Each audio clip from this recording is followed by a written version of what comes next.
ઓહો ઓહો ભાઈ, ક્યાં ગામના ગોરા? ગોકુલનગર. ગોકુલનગર અહીંયા જામનગરમાં આવી? હા હા. અને સ્પ્લેન્ડર કયું મોડલ છે?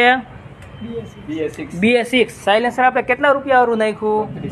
3200 વાળું ને? હાલો અવાજ સંભળાવી દો.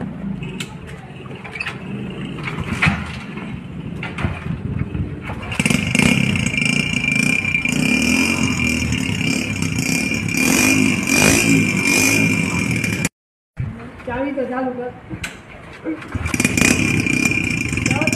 ચાલો.